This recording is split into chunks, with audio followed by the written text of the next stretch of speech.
त्यसलाई पनि हेर्नुपर्छ जस्तो लाग्छ। र प्राविधिकले अलिकति लगानीको पनि माग गर्छ, बढी लगानीको माग गर्छ। त्यो हिसाबले चाहिँ इन्फ्रास्ट्रक्चरहरू निर्माण गर्नुपर्छ, लगानी गर्नुपर्छ। त्यहाँतिर नगरेर हरेक नगरपालिकामा एउटा चाहिँ प्राविधिक शिक्षालय भनेर हामीले मात्रै गयौँ भने त्यसले चाहिँ उँभो लाग्न सक्दैन। हस्, थ्याङ्क यू सर। ल, थ्याङ्क यू भेरी मच है। ल हवस् त, आजको लागि कार्यक्रम हाम्रो सवाल यति नै। अब आउँदो आइतबार 6:30 बजे पुनः उपस्थित हुनेछौँ नयाँ विषयवस्तु र नयाँ व्यक्तित्वका साथ। त्यति बेलासम्मको लागि हामीलाई बिदा दिनुहोस्। नमस्कार।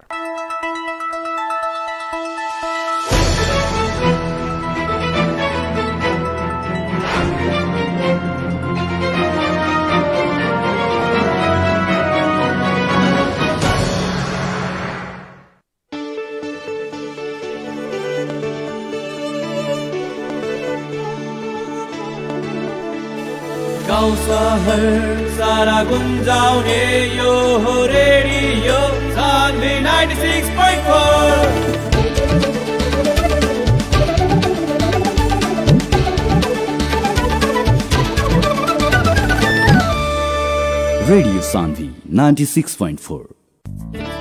अरे ओ सोनम, साइंस मैथ आ कंप्यूटर में बड़ा तेज हो गईल बाड़ू। ई कौन जादू के कमाल ह? अरे ई तो OTTC बीरगंज के कमाल ह। ए तब हमरो के बताओ ना, OTTC बीरगंज में कौन कौन कोर्स करावल जाता? ध्यान दे के सुना, OTTC बीरगंज में कक्षा 8 से लेके बैचलर तक का ट्यूशन के साथ ही इंग्लिश लैंग्वेज भी सिखावल जाला। एकरा अलावा कक्षा 4, 5, 6, 7 के सिलेबस में आधारित कंप्यूटर स्कूल पैकेज 1 और कक्षा 8, 9, 10 के सिलेबस के आधार में कंप्यूटर स्कूल पैकेज 2 के साथ ही सरकारी नौकरी खातिर कंप्यूटर ऑपरेटर के तैयारी करावल जाला। इतना ही ना, यहाँ खरीदार सुबह आ अधिकृत के स्किल टेस्टी के भी तैयारी करावल जाला। ए तब हम भी जतानी OTTC बीरगंज में, एकर पता हमरो के बतावा ना। ध्यान दे के सुना, OTTC बीरगंज घंटाघर CD ऑफिस के साइड में मोबाइल नंबर 9852 62277 और 9880 30872। विकास निर्माण कार्यका लागि अब तपाईको साथमा PC इन्फाटेक प्राइभेट लिमिटेड। कुनै पनि संरचना निर्माण गर्न अहिलेको आवश्यकता भनेको हेभी मेसिनरी इक्विपमेन्ट हो, जुन सजिलै अनि खोजे जस्तो पाउन गाह्रो हुन्छ।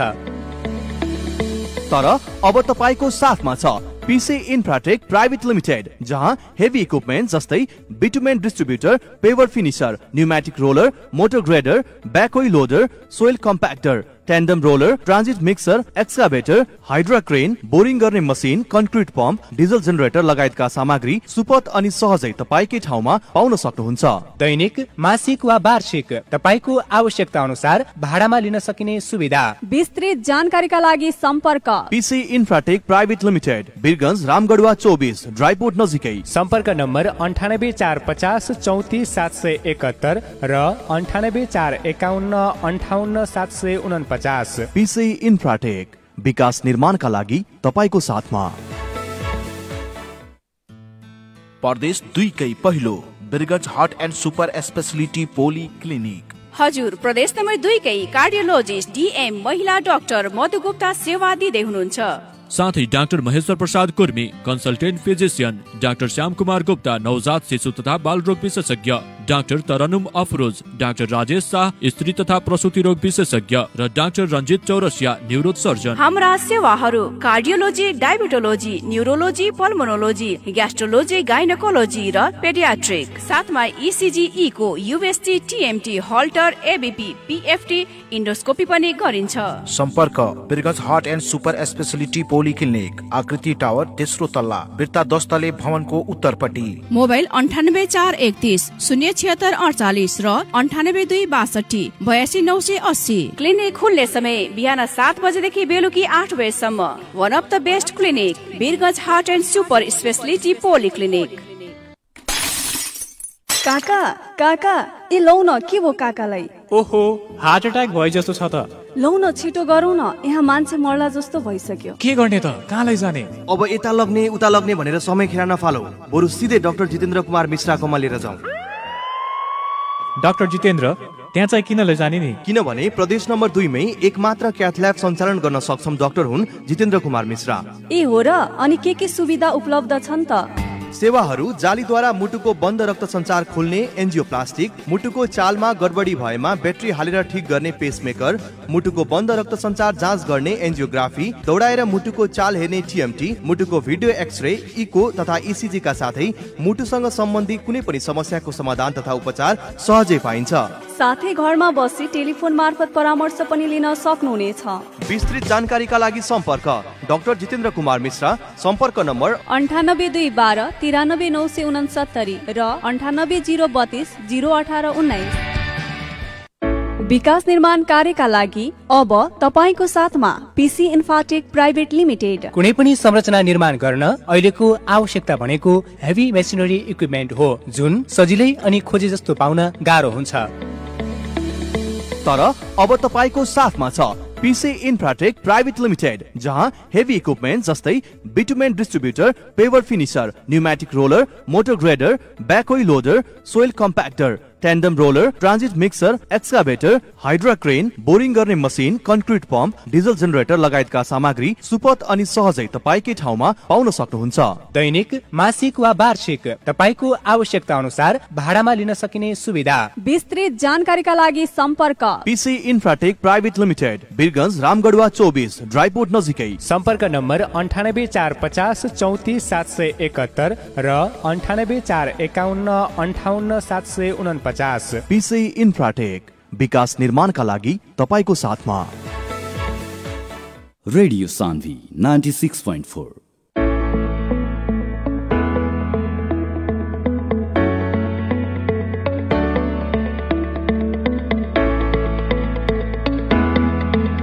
नमस्कार, प्रणाम आदरणीय श्रोता, अभिनय रौरा सुनत बानी रेडियो सानवी 96.4 मेगाहर्ट्ज कार्यक्रम भोजपुरिया बाहर के साथ हम विशाल यादव रौरा लोग माफ करें आदरणीय श्रोता, कार्यक्रम जनता के सवाल के साथ और कार्यक्रम भोजपुरिया बाहर हुआ प्रत्येक दिन सुने, लेकिन आज शुक्रवार के रुआ सुने कार्यक्रम जनता के सवाल। और जनता के सवाल के साथ आज हमने के साथ में बानी बिरगंज महानगर पालिका के मेयर विजय सरावगी जी। आदरणीय श्रोता, कार्यक्रम www.radiosanvinews.com करके संसार भरे के साथ कार्यक्रम जनता के सवाल सुन सकें और साथ में टेक सपोर्ट टेक करत बानी अनूप यादव जी। आदरणीय श्रोता, आज हमने के साथ में विजय सरावगी जी बनी। सबसे पहले कार्यक्रम जनता के सवाल में स्वागत करें। स्वागत बाटे कार्यक्रम जनता के सवाल में विजय सरावगी सर। धन्यवाद विजय सरावगी सर। जहाँ तक बात के लिए हमने के कोरोना के दूसरका लहर फिर से स्टार्ट हो चुकल बाटे और कोरोना के दूसरका लहर स्टार्ट भइल बाटे। आवे वाला दिन में लॉकडाउन के भी पूरा गरीब के मन में डर समा गइल बाटे, जब लॉकडाउन भी हो सकत बाटे कह के। और बीतल समय के लॉकडाउन में पूरा गरीब, जहाँ तक देखल है तो आधा से बहुत ज़्यादा गरीब लोग सुसाइड कर गई नहीं जे।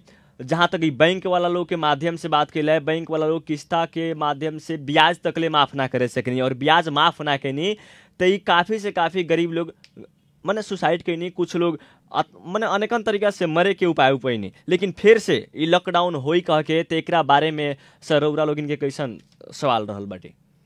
देखिए, दूसरा लहर तो आइल बा, ये खाली बीरगंज में नहीं आवत, इस संसार भर से घूमत फिरत फिर वापस भारत होते हुए यहाँ पहुँचा था। भारत में 2-3 दिन के भीतर में 1.25 लाख से ऊपर केस सब भइल बा, सबके मालूम ही बा।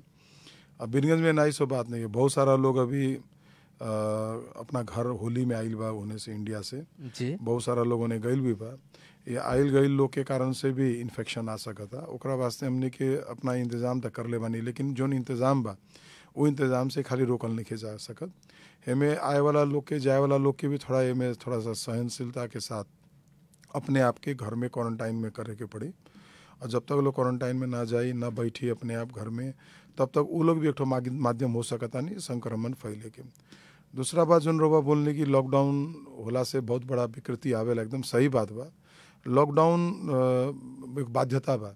शुरू में तो लॉकडाउन थोड़ा हल्ला से भी बेसी भइल, अनभिज्ञता से भी बेसी भइल, पर इस बार जो लॉकडाउन हुई जरूरी नहीं है कि तुरंत हमने के करल जाए, पहले अवस्था देख के ही अब लॉकडाउन के निर्णय हुई। क्या कि स्कूल सबके बंद करके बहुत हमने के नुकसान करनी अपना बच्चा लोग के पढ़ाई वास्ते।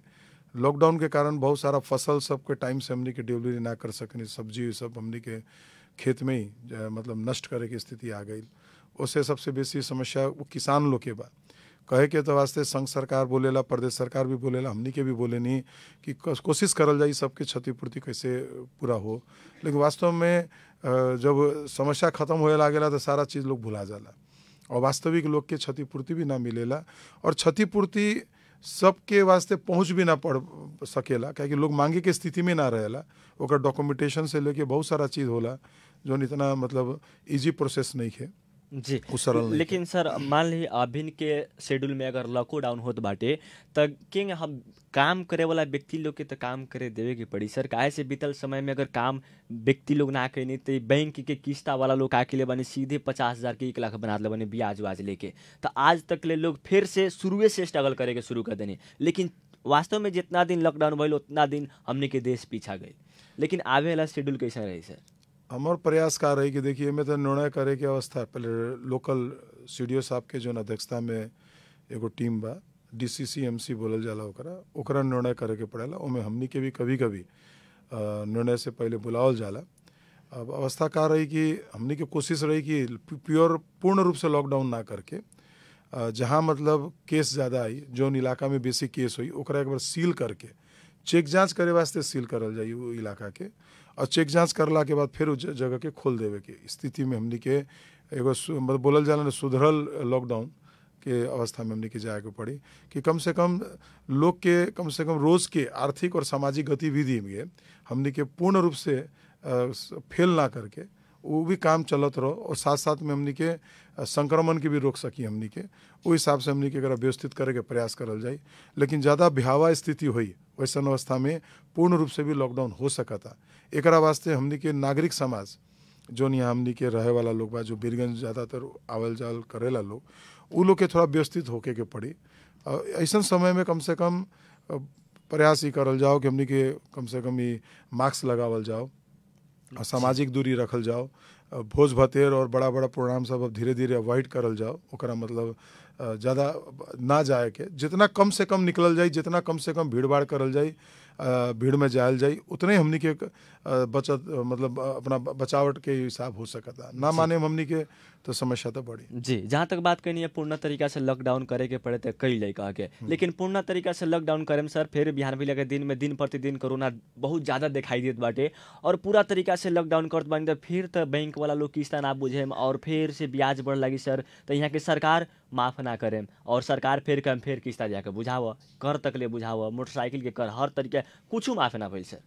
देखिए दो कारण से लॉकडाउन होला, एक होता है संक्रमण ना फैलो बोल के, और दूसरा का बा कि अब हमनी के जैसे लॉकडाउन भी अगर करल जाए संक्रमण ना फैले वाला हिसाब से करल जाए। और दूसरा कारण का रही उप दौरान में जितना दिन के लॉकडाउन हो 7 दिन हो 10 दिन हो जो भी हमनी के डिक्लेयर करें बाद में वो दौरान में कम से कम व्यापक चेक जाँच हो जावे कि कम से कम वो इलाका के जल्दी से जल्दी खोज दिल जाओ। रह गई जहाँ सब में बात कि ब्याज वाज के बाद बा बैंक के बाद बा तो बैंक सब भी ब्याज भी घटाइल बा उस समय में, और दूसरा नंबर में किस्ता सबके जो तीरे के टाइम आइल ओकरा कैपिटलाइज करके पूंजीकृत करके समय भी बढ़ाइल बा। हो सकता कुछ बैंक सब ना कर ले बा तो हमें जाके निवेदन देला से उस समय में ठीक भी कर ले बा।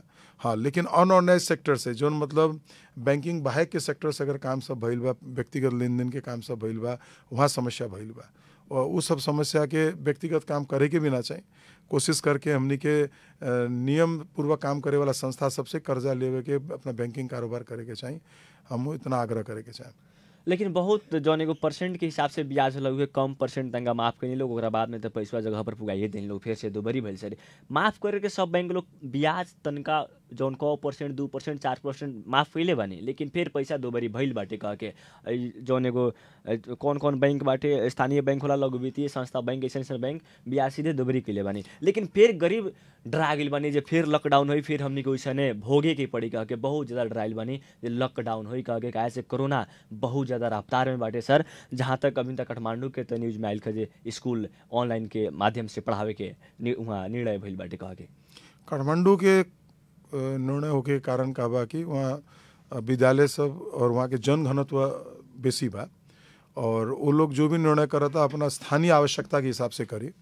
हम नेपाल सरकार के प्रदेश सरकार के भी का आग्रह करें स्थानीय आवश्यकता के हिसाब से अब स्कूल बंद करे के या खोले के निर्णय करे ज़्यादा ठीक रही।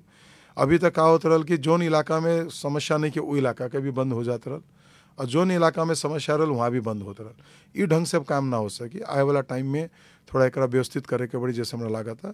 और सबसे बड़ा बात का बा कि स्थानीय आवश्यकता कौन समझी, यहाँ के स्थानीय निकाय बुझी जी जी है ना। स्थानीय निकाय के बाईपास करके अगर मान ली कि तीनों सरकार अगर काम करा था, एगो सरकार और कौन थप देले बानी, हम तो स्थानीय सरकार भी एगो सरकार तो बा, लेकिन हम बोले नहीं 4 गो सरकार चले रहा, एगो केंद्र हो गए, प्रदेश हो गए, स्थानीय सरकार, एगो CDO साहब के सरकार चलेला। ये 4 गो सरकार स्थिति में चलल में, तो अब मान ली कि स्थानीय निकाय के बाईपास करके 3 गो सरकार खाली काम करी तो वहाँ समस्या सब हुई। हमारा लगा था कि अब इस बार से साथ ना हो ऐसा गलती, कहा कि विपद के व्यवस्थापन जो विपद प्राधिकरण जो अभी गठन भइल बा कुछ दिन अगाडि, ओमें स्थानीय सरकार के सबसे बेसी अधिकार दिया बा, लेकिन व्यवहार में का देखल गई बा कि CDO साहब लोग से सारा काम लेवे के प्रयास केंद्र सरकार के रहला। अब उन लोग के कहा ही नीति बा वे लोग जवाब दे सकता। स्थानीय निकाय सब उस समय में बहुत अपना आपके पंगु समझेला जब काम करे के अवस्था में। अब CDO साहब लोग मात्र खाली हुकुम देवे नहीं, स्थानीय निकाय हिसाब से चले के अवस्था आवेला जी। और बीरगंज में भी रहल विभिन्न स्कूल बाटे, ये स्कूल के कैसे रुआ अभी देखी कोरोना के जौन महामारी बहुत ज्यादा रफ्तार में बाटे, तो बीरगंज में अनेकन स्कूल बाटे, ये स्कूल के कैसे व्यवस्थित रुआ लोग करे के प्रयास में बानी? अभी सारा स्कूल के हमने के अब खबर कर देले बानी और खबर जात भी बा कि स्कूल सब में जोन हमने के खोले के टाइम में जोन प्रोटोकॉल मेंटेन करे वास्ते बोले रहनी, वही प्रोटोकॉल मेंटेन करके अभी सारा स्कूल चलाए वास्ते। वहाँ बच्चा लोग के जैसे साबुन पानी से हाथ धोए वाला व्यवस्था के वास्ते हमने साबुन भेज देनी, कोई के मास्क चाहिए मास्क भी दे देम हमनी के, और सब जगह थर्मोगन पहुँच गई बा। अब जोन हमनी के एक प्रोटोकॉल जोन एक WHO भी बोल ले बा, नेपाल सरकार भी सेट कर ले बा, और स्थानीय सरकार भी हमनी के निर्देशन जो दे ले बानी, उन निर्देशन के हिसाब से अब सब स्कूल के अब अपना काम करवाए आगाड़ी बढ़ाए के पड़ी। और कोई स्कूल विशेष में कोई समस्या दिखी या मान लीजिए समग्र रूप में अगर कोई स्कूल समय हमनी के समस्या दिखी तो अब हमनी के पास भी दूसरा विकल्प ना रही, बच्चा लोग के जीवन से कोई खेल नहीं के सकत, ये वास्ते हमनी के स्कूल बंद करे के भी व्यवस्था हो सकता जी। और जहाँ तक बात के लिए सर, अभी कोरोना का महामारी जिंग बढ़त बाटे वही बीरगंज में भीड़ और ज्यादा बढ़त बाटे, तो बीरगंज के भीड़ नियंत्रण के हो सर? अभी जहाँ तक एगो बात आई बाटे 25 आदमी के इकट्ठा नहीं के होके के, लेकिन फिर भी 25 आदमी से बेसी लोग इकट्ठा रहत बनी बीरगंज के घंटा घर से माई स्थान तक देखी, या बीरगंज भर के बात के लिए पूरा समग्र रूप में देखिए। पहला भी जब शुरू में कोरोना आयल उस समय भी प्रशासन बहुत कड़ाई से प्रस्तुत होके भी लोग के रोकले रहल।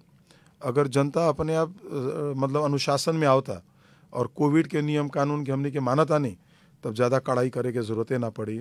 लेकिन अगर जनता इस चीज़ के ना मानी, व्यवस्था करी और एक आपस के संक्रमण दे वास्ते हमने के माध्यम बने लागे, उस समय हो सका था प्रशासन के फिर कड़ाई के साथ प्रस्तुत होवे के पड़ी और उस समय में तनका दुख सबके भोगे के पड़ी। जी, यहाँ तक बात के लिए बीरगंज में अभी तक पूर्ण तरीका से मास्क भी यूज नहीं खे कही जाते सर, ये पर भी प्रयास रौरा कहाँ तक कैले बानी? जब मास्क जब यूज नहीं करता आम पब्लिक तो एक दूसरा के श्वास से जब कोरोना फैलत बाटे कह के, ते पर मेन भूमिका तो और होके के पड़ल सर। काहे से बीरगंज महानगर पालिका के रुआ जिम्मेवार व्यक्ति बानी? ऐसे बात देखिए, DCCMC के बैठक से हमने के बैठ के निर्णय कर चुकल बानी कि मास्क ना लगावला के कारण अब संक्रमण फैल सकता बोल के, ओकरा मास्क लगाए वास्ते कुछ दिन तक हमने के उत्प्रेरित करें सबके, उमें भी लोग ना मानी तो फिर हमने के जरिमाना करे बाहर और कोई रास्ता नहीं के हो सका था। अभी इस चीज़ के वास्ते ठीक बा, कोई के मास्क किन नहीं के सकता तो तौलिया लपेट के भी मुंह में आ सकता, रुमाल बांध सकता लोग। कैसे न कैसे हमने के कहा बा कि जो संक्रमण फैली ये चीज़ प्रमाणित हो गई बा कि मानव अंग से निकलल, छींक से हो, मुख से, थूक से हो, जो निकले वाला फ्लूइड होला यानी कि जो हमने के तरल पदार्थ जो हमने के शरीर से जाला बाहर, ओकरा कारण से लोग के मतलब कोरोना सरेला, ये चीज़ बात। दूसरा नंबर हमने के तरल पदार्थ हो सकता कोई ठोस सरफेस में भी गिर सकता, वहाँ हमने के हाथ छुअता नहीं, तब ये वास्ते बोलल गई बा कि ज़्यादा से ज़्यादा लोग हाथ के साबुन पानी से बेसी धोए वास्ते। सबके पास सैनिटाइजर के साधन ना हो सकता, हाथ साबुन पानी से तो हमने हाथ धो सकता नहीं।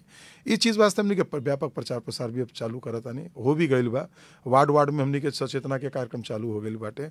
हमारा उम्मीद बा कि जनता एक बरस से दुख पाइल बा, वो बुझता जनता कि अगर हमने के अभी इस चीज़ के अनुशासन में ना लेम, अपना भी जिंदगी खतरा में डालें और अपना जोन जरा से हमने के बेसी प्यार करे, अपना परिवार से लेके नाता गोता से ले सबके सुरक्षा वास्ते भी अब हमने के हमें सहयोग करे के पड़ी बोल के हमरा लागता जनता बुझता और जरूर वो हिसाब से जनता काम करी। जी, और जहाँ तक जनता के अगर यहाँ से रिक्वेस्ट करत बानी जे सब कोई मास्क यूज करिए और सभ्यता के साथ दूरिया कायम करके रही। चलिए सर, और जहाँ तक बात करें सर बीरगंज की अवस्था, बीरगंज महानगर पालिका की अवस्था अपने के नजरिया में कैसे रहल बाटे? मतलब कोविड के वास्ते कि और भी जैसे सर सफाई के लेकर के बात के लिए सर सफाई में कैसे रहल बाटे? देखिए, बीरगंज महानगर पालिका के जब हमने के नगर प्रमुख हम जीत के आयल रहनी, सारा टीम आयल रहल, सबसे बड़ा एक समस्या हमने के रहल सर सफाई के ही रहल। उस समय में कूड़ा अगर उठत भी रहल 4 मैला तो ले जाके कहीं भी मिलका देवे के, सिरसिया नदी के साइड में डाल देवे के, कोई भी जमीन में जाके डाल देवे के, एक ठो परिपाटी रहल। अब आके बीरगंज महानगर पालिका 2-3 ठो काम निमन कर ले बा। एक तो हमनी के 4 पानी के संशोधन माने प्रशोधन के केंद्र वार्ड नंबर 1 छपकैया में शुरू हो गई बा, जहाँ हमनी के MD1 नाला के पानी ले जाके प्रशोधन करके ही हमनी के सिरसिया में भेजा तानी। ओकरा बाद जाके ठोस 4 मैला जो हमनी के अभी तक हालत रहनी एने से होने, वो चीज़ हमनी के अब नगुआ में हमनी के ठोस मैला 4 मैला व्यवस्थापन केंद्र में हमनी के जाके डाला तानी। और वहाँ खाली उतने नहीं होगा, उनमें से हमनी के ना कुएँ वाला फोर के अलग करतानी और कुएँ वाला फोल के अलग करके ओकर मल बनावतानी। और ना कुएँ वाला फोर के भी हमनी के महीना के 5 लाख 6 लाख रुपया के बेचत भी बानी, आमदनी के भी अब साधन भइल बा। और तीसरा नंबर में हमनी के का कर ले बानी कि जो हमनी के मेडिकल वेस्ट रहल, जो हमनी के अस्पताल जन्य जितना भी मेडिकल जो हमनी के 4 मैला निकलत, ओकरा कारण से इन्फेक्शन सब बहुत होत रहल, कैंसरस बा बोल के बारम्बार बात आवत रहल, ओकरा म्यूनिसिपल वेस्ट में मिला के लोग फेंक देत रहल। ओकरा भी प्रशोधन करके ओकरा डिसइंफेक्शन करके ओकरा बाद जाके ओकरा म्यूनिसिपल वेस्ट में मिलाए वाला परिविधि में हमने के आगे बढ़ दिल बानी। हमने के मेडिकल वेस्ट के भी निर्माण के एउटा प्रक्रिया चालू हो गई बाटे। आए वाला आषाढ़ मासांत के भीतर वो प्रशोधन केंद्र शुरू हो जाए। जब हमनी के 150 संस्था बा जो हमनी के मेडिकल वेस्ट डिस्चार्ज करता, उस सब के ले जाके वहाँ प्रशोधन करके ही हमनी के म्यूनिसिपल वेस्ट में मिलाएम। ओकरा साथ साथ आधुनिक मशीन सब बीरगंज महानगर पालिका ले आयल बा, जेसे हमनी के काम करे में अभी थोड़ा सा सजीलो भइल बा। जो डिच क्लीनर सब हमनी के बोले नहीं। और अभी 12,000 घर दूरी में हमनी के मतलब जो बाल्टी बा मतलब कुएँ के फोर रखे वाला वो बाढ़ दिल बानी, बोरा बाढ़ दिल बानी जिसमें न कुएँ वाला फोर रखे के बा। और अभी 24,000 घर दूरी के और ही बांटे जाओ तानी, यानी कि 36,000 घर दूरी के हमनी के डस्टबिन कुएँ वाला फोर रखे वास्ते हमनी के देवतानी। जो हमनी के कुएँ वाला फोर के वास्ते अलग गाड़ी और ना कुएँ वाला फोर के वास्ते अलग गाड़ी हमनी के चला के 4 मैला के व्यवस्थापन हमनी के करे जाता है जी।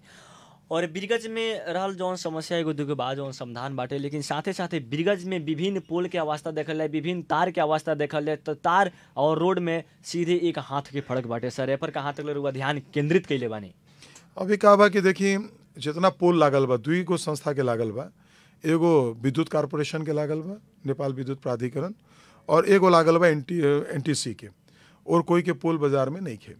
ये दोनों संस्था के पोल के इंटरनेट चलाए वाला लोग, ओकरा बाद केबल टीवी चलाए वाला लोग और भी विभिन्न किस्म के निकाय सब यूज़ करता, प्रयोग करता। जब तक NTC और एमे विद्युत प्राधिकरण हमनी के सहयोग ना करें, व्यवस्थित ना कर सकें। बहुत सारा तो वहाँ 50% से बेसी तार तो लटकल बा जिसमें कोई करेंटे नहीं खे या जैसे कुछ प्रसारण नहीं खे होकर। बहुत जल्दी बीरगंज महानगर पालिका इस विषय के वास्ते हमनी के संबंधित निकाय सबके बुला के बातचीत करे जाता नहीं। हमारा मीटिंग भी शेड्यूल हो गई रहल, पर CDO साहब के अचानक ट्रांसफर हो जाला से नया CDO साहब आइल बानी, उनकरे उमें हमनी के रख के बातचीत करें। और जो आदमी हमनी के सिस्टम से ना आई वैसा तार के हमनी के काट भी सकता नहीं, वो अधिकार हमनी के बा महानगर पालिका के। एक दूसरा बात कहा बा कि जोन भी तार लागल बा ओकरा बांध के रखल जाओ। और तीसरा बात कहा बा कि अब जहाँ जहाँ नया इलाका हमनी के बनावता नहीं, वहाँ टनल सिस्टम से हमनी के या केबल सिस्टम भूमिगत ले जाए वाला हिसाब से अब काम करे के समय आ गई बा। एकरा वास्ते भी अब संबंधित निकाय सबके बुला के हमनी के बात करे जाता नहीं।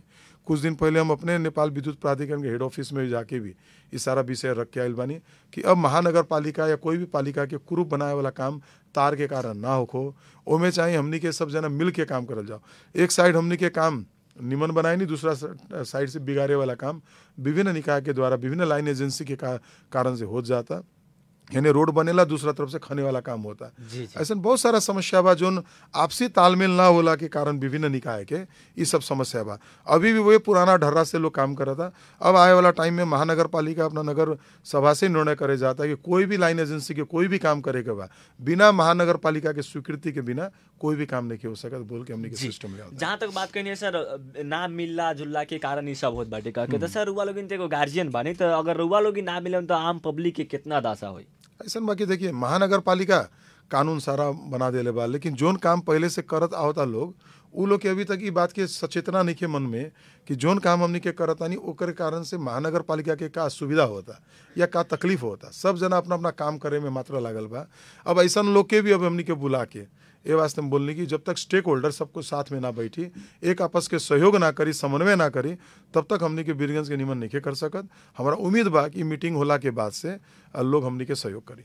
जी, और जहाँ तक बात करें सर, जे हमनी के बीरगंज में पार्किंग के व्यवस्थित बढ़िया से ना भइला के कारण बीरगंज में जाम लाग जात बाटे। माई स्थान से बात के या यहाँ घंटा घर से लेके अलखिया मठ तक लेके बात के लिए, अलखिया मठ से लेकर के वहाँ बीरता माई के मंदिर तक ले बात के लिए, पार्किंग ना भइला कारण सारा गाड़ी रोड में रहत बाटे, और रोड में रहला के कारण बहुत ज़्यादा जाम रहत बाटे। सर ऑटोमेटिक कोई के जरूरी बस कहीं जल्दी जाए के पड़त बाटे तो माई स्थान घूमत में जाम फंसत बाटे। सर ई पार्किंग के प्रति व्यवस्थित करे के पड़ल।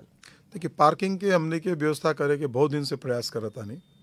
एक तो बाजार में हमने के पास बड़ा जमीन नहीं है जहाँ हमने के पार्किंग रख सकत। पहले हमने के घंटाघर में जो हमने के जमीन बा रेलवे के जो महानगर पालिका के नाम में आ गई बा, वहाँ जमीन पर अभी काम होता रहा लोग देख ले होके। जी जी, एगो वहाँ हमने के पार्किंग के परमानेंट व्यवस्था करता नहीं, और नगर विकास कोष से ऋण सहयोग में बहुत जल्दी हमने के मल्टी लेयर पार्किंग के वास्ते एगो प्रोजेक्ट वहाँ ले आता नहीं, जहाँ मतलब कंक्रीट मल्टी लेयर पार्किंग बने जाता, मैंने 7 तल्ला 6 तल्ला जो भी वहाँ फिजिबल हुई हमने के बनाए।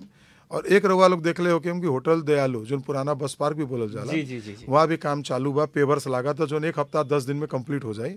ओकर बाद वो भी पार्किंग हमने के चल जाए व्यवस्थित। ये 2 जगह में अनिवार्य रूप से सबके पार्किंग करे के पड़ी, और फिर जहाँ वन वे बा खाली वो जगह में एक लाइन मोटरसाइकिल मात्र रख सकता लोग, और बाकी सारा बड़ा गाड़ी लोग के वही सब जगह में जाके पार्किंग करे के पड़ी। एगो प्रवृत्ति का बा यहाँ ग्राहक लोग की भी आदत का बा, जनता के भी, कि जहाँ ओकरा काम बा वहीं जाके गाड़ी रखे के आदत पड़ गई बा। और जो पसले लोग भी जो बिक्री करत था वो लोग भी क्या चाहता कि हमारा घर के आगे ला के मोटरसाइकिल खड़ा करी तभी हमारी बिक्री हुई। बीच में हमनी के ऐसा व्यवस्था लिया रहनी कि वहाँ पार्किंग हमनी के रोक दिल रहनी, तो लोग बहुत आगे आंदोलन करलक, बहुत सारा हमनी के टेंशन भी दिलक कि ना हमनी के दुकान के आगे अगर मोटरसाइकिल ना खड़ा करे देम तो हमनी के बिक्री नहीं के होगत। तो ऐसा व्यवस्था बा। आज हमनी के न्यू रोड में काठमांडू में भी जावे नहीं तो कहाँ वहाँ रोड में पार्किंग होएला, कहीं ना कहीं जाके लोग रखेला। धीरे धीरे जनता भी बुझी, धीरे धीरे यहाँ के फसल वाला लोग भी बुझी कि ना हमनी के बीरगंज के अगर व्यवस्थित करे के बा या बीरगंज के जाम मुक्त करे के बा तो कम से कम हमनी के पार्किंग करे वाला जो निर्दिष्ट स्थान बा वहीं करे के पड़ल। और दूसरा बात का बा कि अब बीरगंज के एगो हमनी के फैसला वास्ते भी रुकल बानी, जो सर्वोच्च में बार वालों के मालूम हुई कि बीरगंज के 25-25 मीटर बनाए के मेन जो ट्रंक लाइन बा एकरा बोलल जाला मेन रोड, ओकरा बनाए वास्ते एगो नेपाल सरकार के भी बहुत इच्छा बहुत दिन से बा। तो जनता सब भी का कर ले बा कि अभी मुआवजा वास्ते सर्वोच्च में मुद्दा कर ले बा। अगर वो मुद्दा के फैसला आए वाला जेठ महीना में होखे वाला बा, वो मुद्दा के भी फैसला जल्दी हो जाए तो कम से कम हमनी के बीरगंज 15 मीटर होई कि 16 मीटर होई कि 25 मीटर होई, मुआवजा मिली ना मिली, इस सारा चीज़ के क्लियरेंस हो जाए तो महानगर पालिका के भी काबा वही हिसाब से विस्तार करे में, वही हिसाब से विकास करे में भी आराम हो जाए। तब जाके पार्किंग के प्रॉब्लम जो पुराना बीरगंज बा, जो कि अलखिया मठ से लेके घंटाघर बोलल नया बीरगंज नहीं के पुराना बीरगंज बा, तो पुराना बीरगंज में हमने के ज़्यादा जगह खोजे तो संभव नहीं है। नया बीरगंज जो बनाल जाए बाद में वो सब जगह में हमने के पर्याप्त जगह पार्किंग के छुट्टिया के काम करे के अवस्था बा। पुराना बीरगंज में तो एक रास्ता रोड चौड़ा करे के कोई विकल्प बा, दूसरा जो हमने के नया पार्किंग सब जो बनावता नहीं वहाँ जाके जनता अनुशासन में अपना गाड़ी के रखो, और ना तो रखा कि जगह जगह अगर पार्किंग करे चालू कर दी तो जाम होगवे करे। जी, लेकिन सर जहाँ तक बात करनी अब जनता धीरे धीरे समझेम कह के, लेकिन जनता धीरे धीरे कब तक समझेम? अगर जनता नहीं समझत तो रउरा लोगन के तो कड़ा कदम उठावे के पड़ी। काहे से जे कोई के अगर इमरजेंसी फोन बा कहीं से जाए के रहत बाटे त कब होने कार अपने के हो जौन बीरता वाड़ा प्रहरी कार्यालय बाटे ओकरा बीच में एगो गली बाटे, उ गली में भी जाम रहत बाटे, अनेकन जगह जाम देखे के मिलत बाटे। काहे कि केहू के अर्जेंट फोन बाटे सर कहीं जाए के, तो वहाँ अर्जेंटे में कहीं जात बानी तो जाम फंसे तो वहाँ आधा घंटा रुक जाए के पड़ी। खाली वही गली में ना अनेकन गली के बात कही, मालपोत कार्यालय के वही हालत बा। और बीरता के पूरा इलाका जो ना मैंने वहाँ डॉक्टर लोग के इलाका हो गई बा, वहाँ बहुत सारा पॉलीक्लिनिक और बहुत सारा मतलब स्वास्थ्य संस्था सब चला था एक ही जगह में, वो कारण से भी वहाँ हमने की समस्या भुगत आनी। ए वास्ते जो बीरगंज महानगर पालिका जो अभी करीब 1.5 करोड़ रुपये हमने के खर्च करा था नहीं आदर्श नगर के पार्किंग डेवलप जोन होता, और घंटाघर में भी 1 करोड़ रुपया खर्च होता। इस सब खर्च करा के कारण भी यही बा कि अब हमने के जब व्यवस्थित पार्किंग की व्यवस्था हो जाए ओकरा बाद हमने के कड़ाई भी कर सकता। अभी मान ली हमने के कोई के बोल भी देता नहीं तो वहाँ समस्या रहल, बोल के वो लोग ना जात रहल। अब हमारा उम्मीद बा कि जनता हमने के जहाँ जगह देवता नहीं उस जगह में जाई, और ना जाई लोग तो ओकरा बाद हमने के फाइन करे वाला व्यवस्थापन चालू करें। आज भी ट्रैफिक प्रहरी सब हम देखनी है अपना आँख से वो लोग कार्रवाई करत रहत, जो जो गलत ढंग से पार्किंग करता वो जैमर सब लगावता वो लोग के, है ना, ओकरा लॉक लगा देता। ये सब कार्रवाई अब जब चालू हो जाई तो जनता भी हमारा लगा था इस चीज़ में हमनी के सहयोग करी, जैसे हम विश्वास ले बानी। जहाँ तक बात करें सर, दयालु होटल के जो सामने पार्किंग बंद बाटे, तो वो पार्किंग लगभग कितना दिन में तैयारी में चलाई?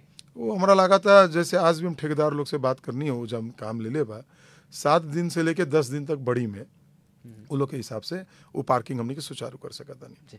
तो वो स्पेशल मोटरसाइकिल के खातिर बंद बाटे या कि ना, सारा किस्म के गाड़ी वहाँ रह सकता, हर किस्म हाँ, वहाँ कोई टूरिस्ट बस भी आई तो वो भी रह सकता, और कोई कमर्शियल व्हीकल भी आई, माल सामान वाला जो लेके आए ओकरा जगह नहीं मिल वो भी रह सकता, पर दिन भर में वहाँ खाली छोटा गाड़ी बेसी रही जी। लेकिन सीसी कैमरा की निगरानी भी चाहिए सर वहाँ एकदम। अभी बीरगंज के हमने के हर एक साल लगातार सेफर बीरगंज बोल के जो उद्योग वाणिज्य संघ एक संस्था बा 15-15 लाख के दर से हमने के 3 बार दे चुकल बानी, ये चौथा साल फिर हमने के दिया जाता नहीं। बीरगंज में कम से कम 5 से CCTV कैमरा लगा के व्यवस्थापन करे के जरूरी बा बोल के वही लक्ष्य के साथ अभी काम होता, और हमारा उम्मीद बा कि आए वाला साल तक वो लक्ष्य हमने के पूरा करें जी। काहे से जब तक सीसी कैमरा नहीं खेलागत तब तक कि अभी तक देखी बीरगंज में से अनेकन गाड़ी भी चोरी हो जात बाटे। और साथे साथे सर एगो सरिस्वा नदी के लेकर के आज तक विरोध भई रहा, एकरा प्रति रउआ कुछ कहेंगे? देखिए, सिरसिया नदी बहुत बड़ा एक समस्या बा बीरगंज के जी। 2-3 किस्म से में समस्या बा। सिरसिया नदी के अगर हमने के 2005 के अगर गूगल मैप देखल जाओ तो सिरसिया नदी कहीं भी 1.5 फीट से कम होकर कार्य क्षेत्र नहीं है।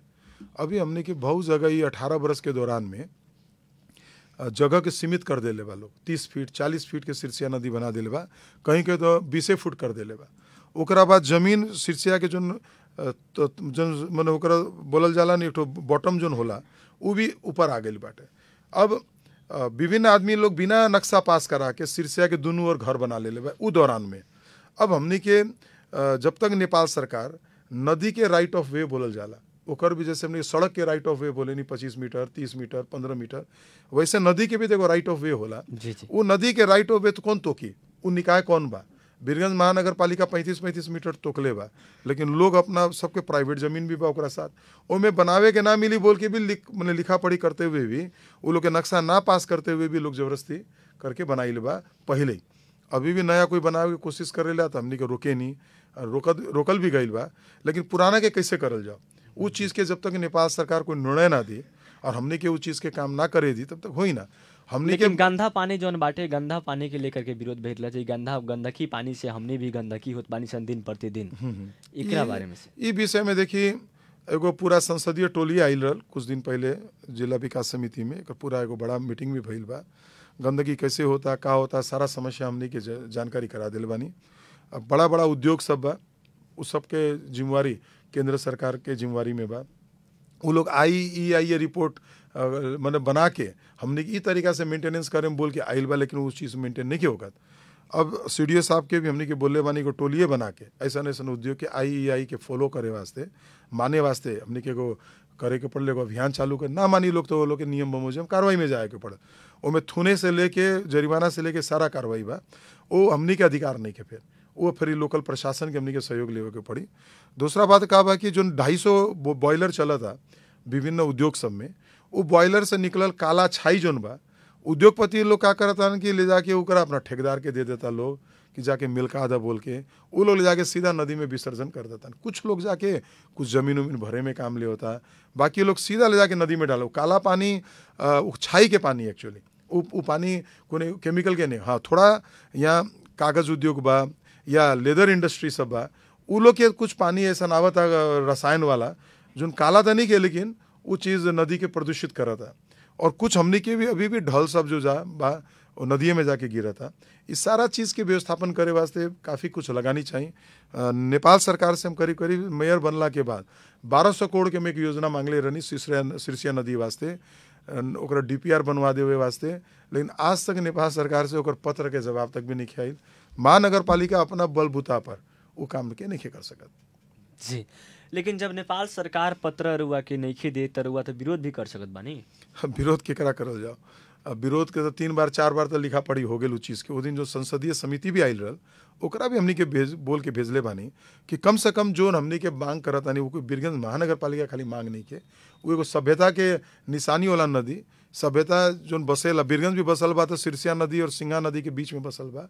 ओकर कारण भी ये बा कि आदमी के, जनता के पानी के माने स्रोत तो चाहिए, लेकिन जब वो पानी के स्रोत सब यदि प्रदूषित हो जाता, ओकरा साथ बहुत सारा समस्या बा। एक तो गाय वस्तु पानी नहीं पी सकत, ओकरा बाद जाके उनमें से जोन गैसेज निकलेला या जोन ओकरा से प्रदूषण फैलता, ओकरा से रोग बहुत सारा फैलता। इस सारा विषय हम बोलले बानी।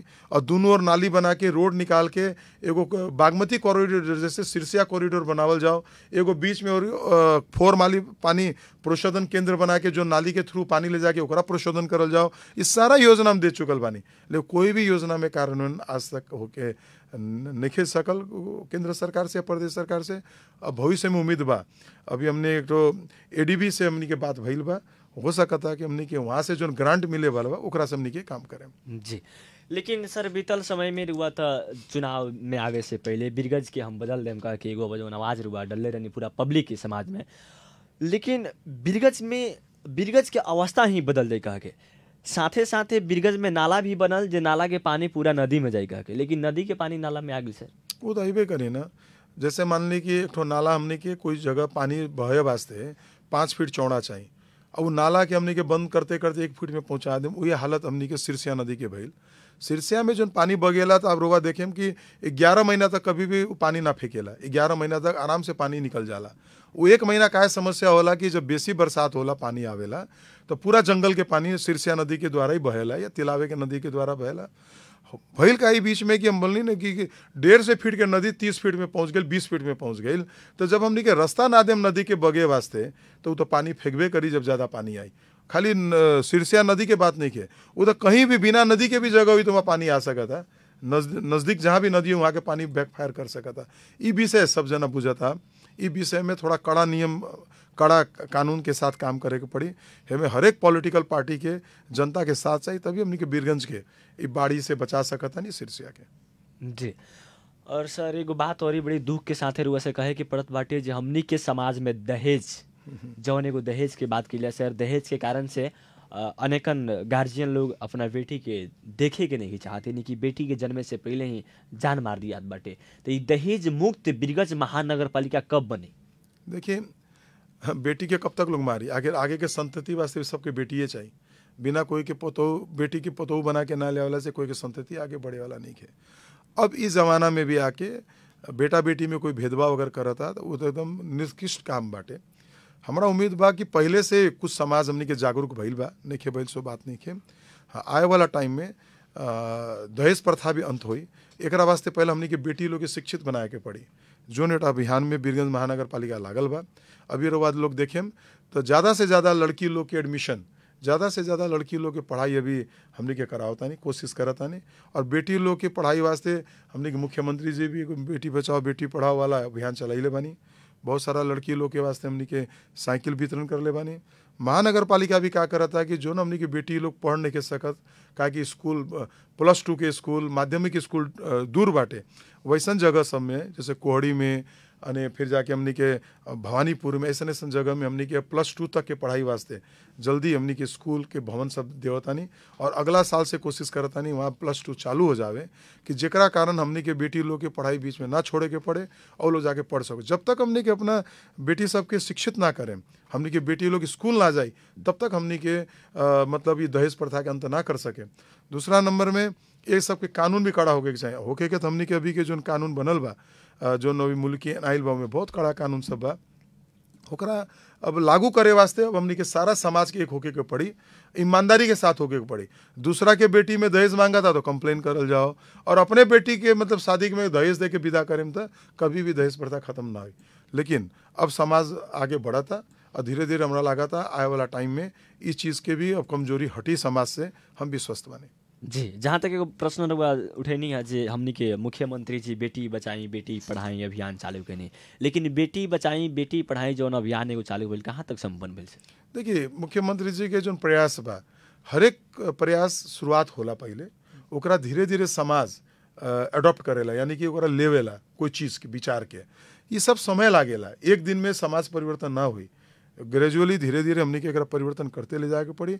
और आए वाला 8 बरस 10 बरस के भीतर में हमने की लक्ष्य के साथ काम करते हुए हमने के समाज के दहेज प्रथा से भी मुक्त करे के पड़ी, बाल विवाह से भी मुक्त करे के पड़ी, है ना, बाल बालिका के होए वाला अत्याचार बंद करे के पड़ी, बाल श्रमिक लोग जो हमने अभी भी हमने के समाज में काम करता बच्चा लोग उ लोग के भी मतलब एक प्रकार से हमने के उन्मूलन करे के पड़ी। बहुत सारा काम बाल बालिका वास्ते करे के बाद, जिसके कारण से हमने के बाल बालिका लोग आए वाला दिन में देश के मतलब एक सक्षम नागरिक बनो और उ लोग के द्वारा देश के सक्षमता के साथ उ लोग के मतलब बोलल जाओ कि देश के सेवा भी होगा जी। लेकिन धीरे धीरे सुधार हुई हमनी के समाज में जी। लेकिन धीरे धीरे करते करते सर बहुत लोग तो बिका जाए फिलहाल। अब ऐसा बात देखिए, कुछ न कुछ के कीमत चुकावे के पड़ेला। ये कीमत आज से नहीं है, इस जमाना से परंपरा सब बहुत सारा से चलल आवता, जो परंपरा हमने के धीरे धीरे हटाए के कोशिश भी करेगी। लेकिन इस सब के वास्ते खाली एक महानगर पालिका ना कर में सब समाज के लोग के साथ देवे के पड़ी। जब लेकिन सर का होला जब बिरगंज महानगर पालिका का सर जिम्मेवार व्यक्ति अपने बानी तो व्यक्तिगत अपने संराधित बानी और सीधे कम जे सर अपने प्रदेश नंबर 2 के दहेज मुक्त बनाई कह के तो तक कम जब अपने पालिका के जिम्मा ले बाकी पालिका का जिम्मा नहीं की कह के ऐसा तो प्रश्न हो सकत बाटे सर। दहेज मुक्त के 2 किस्म के बात बा। कुछ लोग अपना बच्चा लोग के शादी ब्याह में स्वेच्छा से भी देवेला, वो दहेज ना बोलल जाला, है ना। उस चीज़ अपना बेटी के कोई भी अच्छा से विदागरी करे के चाहला। पर कुछ जगह में हमने के का देख ले बानी बिना मोटरसाइकिल के शादी ना करें, है ना, इतना नगद ना मिली तो कर। ऐसा चीज़ के अगर समाज के लोग पुलिस में इन्फॉर्म करे, हमने के इन्फॉर्म करी, खबर करी तो हमने के कार्रवाई में जा सकें। जब तक 10-20 जना लोग की कार्रवाई ना हुई, जब तक वो लोग के कानून के कटघरा में ना लियावल जाई, तब तक ये सामाजिक आंदोलन हमने के पूर्ण ना हुई। एमे अभी भी हमने के पास ये सब खबर ना आवेला, घटना होला के बाद बात आवेला। ओमे कुछ लोग के कानूनी कार्रवाई भी भइल बा, कुछ लोग के मिला पत्र लोग करवा देवेला, समाज के लोग बैठ के ऐसा चीज चलल बा। इस मिला पत्र वाला काम अगर बंद कर देवे लोग और घटना के खबर करे वा चालू कर देवे लोग, ऐसा बहुत सारा बेटी लोग के हमने के बचा सकता नहीं, बहुत सारा परिवार के आत्महत्या से बचा सकता नहीं। क्या कि का होला क्योंकि दहेज दे के चक्कर में बहुत सारा ऋण लेवेला, है ना, माँ बाप लोग तकलीफ में होला, पूरा परिवार सर्वनाश की स्थिति में चल जाए। जी जी जी, कहे से दहेज के कारण ही महिला हिंसा बहुत ज्यादा बढ़ी और दहेज जब तक ना रही तब तक महिला हिंसा ना रुकी और गरीबी दहेजे पर टिकल बा। जहिया दहेज मुक्त हो जाई तहिया गरीबी उड़ा जाई। बिल्कुल, कहे से जिंदगी में कमात 20 लाख रुपया कमाम तो नॉर्मल बेटी के शादी करे में एगो बेटी के शादी करे में अभी के स्थिति में 20 लाख रुपया लाग जाए। और जब 20 लाख रुपया लागी तो एगो गरीब घर में जे व्यक्ति दिन के कमात नहीं और रात के खात बनी वो व्यक्ति 20 लाख रुपया कमात है कि जिंदगी चल रही अब बैंक वाला आगे सीधे लीलामी में संपत्ति लिख दी। तो एकरा के हटावे के खातिर राजनीतिक दल के नेता लोग के जबरदस्त एक्शन लेवे के पड़ी सर। एकदम सही बात बा कि जब तक मैं राजनीतिक कमिटमेंट ना हुई, प्रतिबद्धता ना आई, प्रशासन के साथ ना मिली, समाज के साथ ना मिली, तब तक हमें हमने के कुछ नहीं के कर सकत। और हमारा उम्मीद बा कि धीरे धीरे जब तक हमने के ईमानदारीता ना दिखाएं ई मामला में, हमने के समाज के दहेज मुक्त ना कर सकें और बाल विवाह करे के एगो चोरी एगो अनिवार्यता बन जाए। कई सब जना चाहता कि भाई हमने के जितना जल्दी ब्याह कर दी बच्ची के, हमने के कम पैसा में खर्च में काम चल जाए बोल के। हमारा पूर्ण रूप से उम्मीद बा कि अभी के नया कानूनी व्यवस्था सब, नया सिस्टम और लोग के जो अभी जागरूकता बढ़ता, बेटी लोग शिक्षित होता, एकरा बाद से धीरे धीरे इस चीज़ की उन्मूलन जरूर हुई। लेकिन ठीक बा, आवेला दिन में बहुत जल्दी उड़ाव कह के राजनीतिक दल के नेता लोग से हमार पर्सनल रिक्वेस्ट बा जे रउरा लोगिन के जल्दी दहेज के मुक्त करी। काहे से समाज रउरा लोगिन के आगे बनावत बाटे, गार्जियन बनावत बाटे, काहे ला जे हमर दुख दूर होई। लेकिन समाज जब रउरा लोगिन के गार्जियन बना देत बाटे तो उस समाज के उहे दुख लागले रह जात बाटे का। बिल्कुल, हम चाहें कि समाज के लोग भी इस चीज़ के जहाँ जहाँ समस्या होता समय में हमनी के भी जानकारी करावे, पुलिस प्रशासन के जानकारी करावे। इसमें जोन में हमनी के पहल कदमी करे के पड़ी उस सब समस्या से निजात पाए वास्ते हमनी के जरूर करें। जी, और साथ ही साथ सर एक और प्रश्न बाटे, कहा से कार्यक्रम के अंत में भी आ चुकल बानी सन हमने एक प्रश्न और बाटे जे बिरगंज महानगर पालिका के बात कैले सर। बिरगंज महानगर पालिका में जो एगो भोजपुरी गीत होला, भोजपुरी गीत रुआ सुनले बानी, और भोजपुरी गीत होला तो भोजपुरी गीत में एगो सभ्यता के साथ आवला, एगो खराब गीत होला। तो बिरगंज महानगर पालिका के बात कैले सर, इतना खराब गीत बाटे, अनेकन पालिका के बात कैले, खाली बिरगंज महानगर पालिका के बात ना कर। लेकिन बिरगंज महानगर पालिका में जितना अश्लीलता गीत बाटे सर, तो एकरा के तो बहिष्कार कर सकत बानी रुआ। एकदम इन्हें आके हमने के एक ट्रेंडे हो गई बा, हर एक ओकेजन में गीत लगावे के। सरस्वती पूजा में भी अश्लील गीत बजा के स्थिति बा। जी जी, अब और बाकी हमने होली में तो बजबे करेला। ये वास्ते हम एगो यहाँ के समाज के जागरूक करे वास्ते भी भोजपुरी भाषा एगो मीठा भाषा बा। जी जी, ये भाषा के विकास होके के चाहिए, संगीत के भी विकास होके के चाहिए बोल के एगो हम भोजपुरी प्रतिष्ठान के कुछ दिन पहले घोषणा करके भवन बनाए के भी शिलान्यास हमने के करले बानी। आए वाला दिन में ऐसा गीत संगीत के ऊपर रोक लगाए वास्ते हमने के पूर्ण रूप से व्यवस्थापन करता नहीं, ओकर कानून और सब हमने के बनाया जाता नहीं जी जी। और उसके बाद भी निमन गीत संगीत आओ बोल के भोजपुरी प्रतिष्ठान के मार्फत एगो हमने के जागरूकता भी लाएम और ऐसा गीत संगीत संगीतकार लोग के गीतकार लोग के भी प्रेरणा के द्वारा हमने के निमन गीत सब बनाए वास्ते प्रेरित भी करें। इस ढंग से वीरगंज महानगर पालिका पहले बार देश में एगो सरकारी निकाय के द्वारा भोजपुरी प्रतिष्ठान के स्थापना भइल बा। हमारा उम्मीद बा भोजपुरी से प्रेम करे वाला हमने के मधेश के लोग बा जी जी उस भोजपुरी प्रतिष्ठान के पूर्ण रूप से सबके साथ और समर्थन मिली और ओकरा द्वारा इस सब चीज के विकृति के भी खत्म करल जाए और आए वाला दिन में निमन गीत संगीत भी हमने के जनता के समक्ष जाए। जब तक भोजपुरी कलाकार लोग की कानूनी कार्रवाई ना कैल तब तक अश्लीलता ना हो रही सर। मधेश के कलाकार लोग के बात कलाकार के जैसन मतलब कानून होला वैसे ही काम कर देवेला वो लोग। ऐसा कोई कानून नहीं है कि अश्लील गीत सब बजावे के और सुनावे के, ये सब चीज़ कोई भी अलाउ नहीं कर, लेकिन अब एक कानूनी रूप से बंदेज हमने के लगा के आए वाला नगर सभा से कानूनी ले आवे हमने कर ले बानी। भोजपुरी प्रतिष्ठान विषय में काम करता, आए वाला दिन में उन लोग के दियल सुझाव के हिसाब से हमने के कार्यविधि ले आवता जी। और कार्यक्रम का हमने अंत में बानी सन, अगर कोनो भी प्रश्न रुआ मन में भटकत हुई, कोनो ऐसा जवाब रुआ पूरा पब्लिक के देवे को हुई तो रुआ अपना मन के जौन भी बात हुई तो पूरा पब्लिक के बता सकत बानी। देखिए हम 2-3 गो बात हम पब्लिक के बोले के चाहें। हमने के वीरगंज तभी निमन हुई जब हमने के भी निमन होके हमने के सोच निमन हुई और जो नगर पालिका काम करता ओकर व्यवस्थापन करे में सबके सहयोग मिली। कोविड-19 एक बहुत ही खतरनाक स्थिति से आयल रोग बा जो बहुत लोगों के अभी समस्या में पारल भी बा। हम चाहता नहीं कि कोई भी अब संक्रमण में ना पड़े बोल के कम से कम 2-3 गो काम हमने के जो एकदम जरूरी बा। एगो तो मुँह ढक के चले के रहे के, एगो सामाजिक दूरी या फिजिकल दूरी मैंने एक शरीर से दूसरा शरीर के कम से कम 6 फीट दूरी में हमनी के चलल जाओ रहल जाओ। अभी सामाजिक भेला वाला कुछ दिन के वास्ते हमनी के स्थगित कर दल जाओ और साबुन पानी से हाथ कोई भी सरफेस कोई भी जगह हमनी के छू छा करत आनी तो साबुन पानी से बिना हाथ धोले हमनी के मुख में नाक में या आँख में ओकरा छुअल ना जाओ। इतने काम अगर हमनी के मिला के चलें और घर से ज़रूरत के हिसाब से खाली निकल जाओ और विशेष करके बच्चा लोग और जो कम उम्र के होला 10 वर्ष से कम उम्र के और बूढ़ा बूढ़ी लोग जो घर में होला जो अगर बेसी उम्र होला क्योंकि ये लोग के ज़्यादा संक्रमण देखल गई बा और ये लोग के संक्रमित होता तो इलाज करने में भी समस्या होता। तो हमने के चाहता नहीं कि वैसन लोग के कम से कम अभी बाहर निकल जरूरी नहीं है, ना निकले में ही होशियारी बा। ये कभी भी ना सोचे कि दूसरा के भइल बा तो हमारा ना होई। कृपा करके मैं साथ दी और अपने के भी संक्रमित होला से बचाई और जेकरा से रुआ मोहब्बत करेनी प्यार करेनी उ लोग के भी संक्रमित होला से बचाई। इतने में आग्रह करते हुए रुआ लोग से विदा लेके जाए। जी आदरणीय श्रोता, निर्धारित समय पर ध्यान देते और विजय सरागी सर के हम बहुत धन्यवाद देव चाहें जे अपन जनता के समझनी और जनता के समझते जनता के सवाल कार्यक्रम में उपस्थित भनी एक खातिर तहे दिल से धन्यवाद देते हम सर से विदा लें। नमस्कार। आदरणीय श्रोता, कार्यक्रम सुन के साथ देने और साथ में टेक सपोर्ट करके साथ देने अनूप यादव जी अपन लंगत का दिल से धन्यवाद देते। कार्यक्रम जनता के सवाल से हम छूटे के चाहें सुनते हैं रेडियो सानवी चैनल पर।